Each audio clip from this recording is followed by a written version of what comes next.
दिल्ली येथे 27 वर्षांनंतर भारतीय जनता पक्षाची सत्ता आल्यानं भारतीय जनता पक्षाच्या कार्यकर्त्यांनी चोपडा येथील छत्रपती शिवाजी महाराज चौकात फटाके फोडून पेढे भरून जल्लोष केला। छत्रपती शिवाजी महाराज चौकात भारतीय जनता पक्षाच्या पदाधिकाऱ्यांनी छत्रपती शिवाजी महाराज व डॉक्टर बाबासाहेब आंबेडकर यांच्या पुतळ्याला पुष्पहार अर्पण करून जयघोष केला। पंतप्रधान नरेंद्र मोदी यांच्यावर सर्वसामान्य नागरिकांचा विश्वास वाढलाय। मोदींच्या नेतृत्वाखाली सरकार स्थापन झाल्यानंतर त्या राज्याचा विकासच होणार।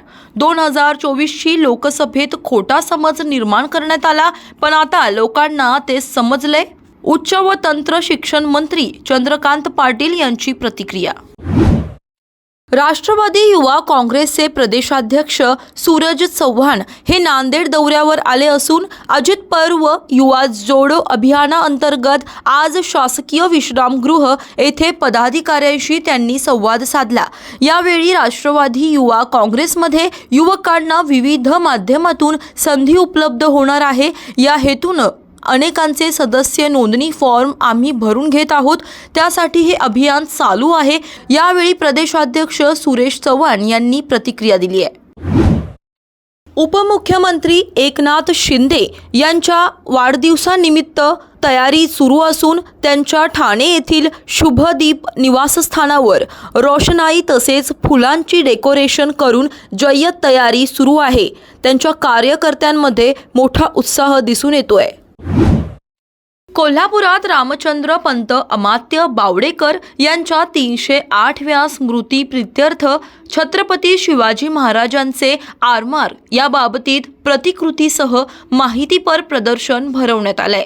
कोल्हापुरातील ऐतिहासिक दसरा चौक परिसरात शाहू स्मारक भवन प्रदर्शन हॉलमध्ये भरवण्यात आले, तर हे प्रदर्शन कोल्हापूरकरांना मोफत पाहता येणार आहे। रायगड जिल्ह्यातील खोपोली येथे आयोजित करण्यात आलेल्या बुज हास्य क्लब यांच्या वतीनं आयोजित करण्यात आलेल्या कार्यक्रमास राज्याचे मंत्री उदय सामंत यांच्या उपस्थितीत विविध क्षेत्रातील कार्यरत असणाऱ्या मान्यवरांचा सन्मान करण्यात आला। या प्रसंगी राज्याचे मंत्री उदय सामंत यांच्यासह कर्जत विधानसभा मतदारसंघाचे आमदार महेंद्र थोरवे यांची देखील उपस्थिती होती। दिल्लीतील निकाल आम्हाला धक्कादायक वाटत नाही।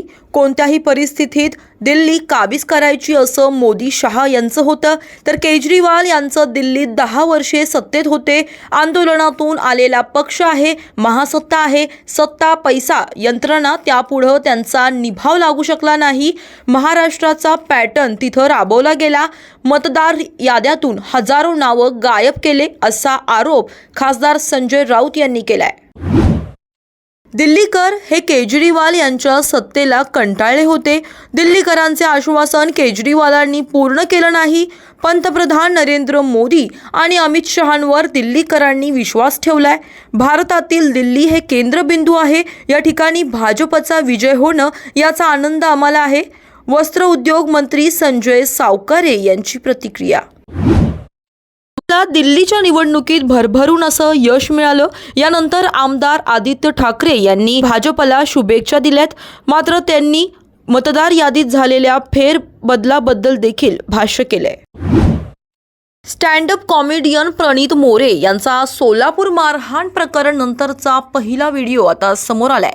सोलापूर येथील मारहाण प्रकरणानंतर प्रणित मोरे यांना पाठिंबा देणाऱ्यांचे त्यांनी आभार मानले। तसेच प्रणित मोरे मारहाण प्रकरणात सोलापूर शहर पोलिसांनी आतापर्यंत 5 जणांना ताब्यात घेतलंय।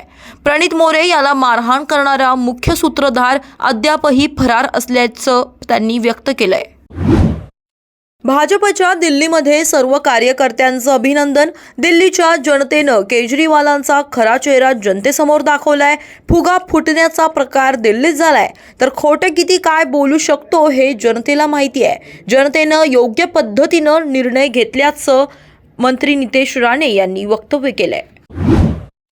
एकनाथ शिंदे यांच्या वाढदिवसानिमित्तानं पुण्यातील शिवभक्तांकडून ठाण्यात साऊथ स्टाईलचे बॅनर झळकले। शिवभक्त प्रतिष्ठानचे अनिकेत जावळकर यांच्या वतीनं शिंदे यांना शुभेच्छा देण्यात आल्या। अनोख्या पद्धतीनं या शुभेच्छा त्यांनी दिल्या। तर शिंदे यांच्या वाढदिवसाच्या आधीच ठाण्यात बॅनर झळकताना दिसतात आहेत।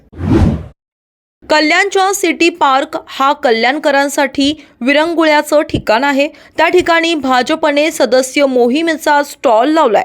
भाजपचे सदस्य व्हा आणि सिटी पार्कमध्ये फ्री एंट्री घ्या असं आवाहन देखील करण्यात आलंय।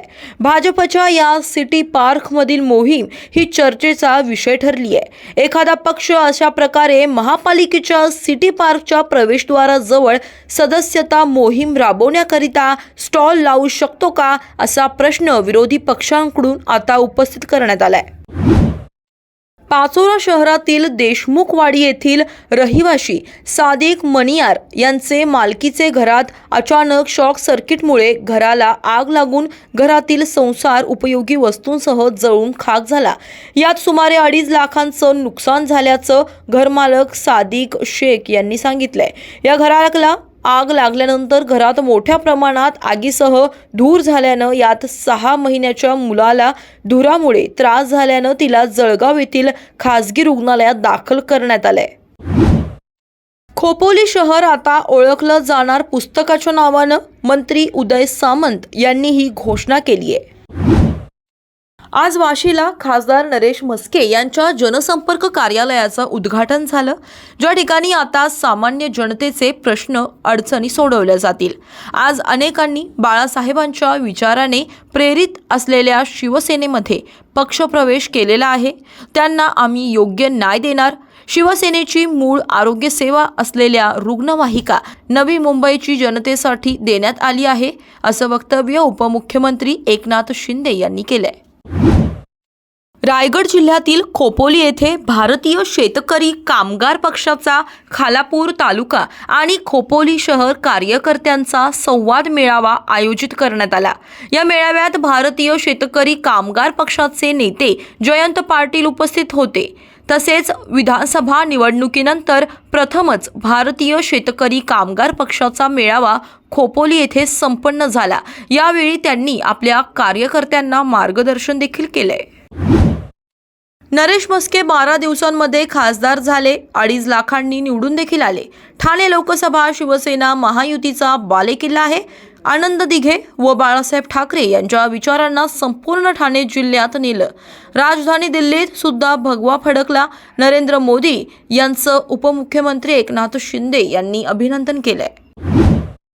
प्रशासनाकडून आता मंदिर समिती अंतर्गत पुणे येथील ओम एंटरप्राइजेस कंपनीमार्फत आउटसोर्सिंग पद्धतीनं घेतलेले कर्मचारी व मंदिर समितीचे कर्मचारी यांनी मंदिर परिसर, दर्शन रांग, प्रदक्षिणा मार्ग, चौफळा, नामदेव पायरी यांसह संपूर्ण मंदिर परिसरातून निर्माल्य, प्लास्टिक इत्यादी वस्तूंची स्वच्छता केली आहे।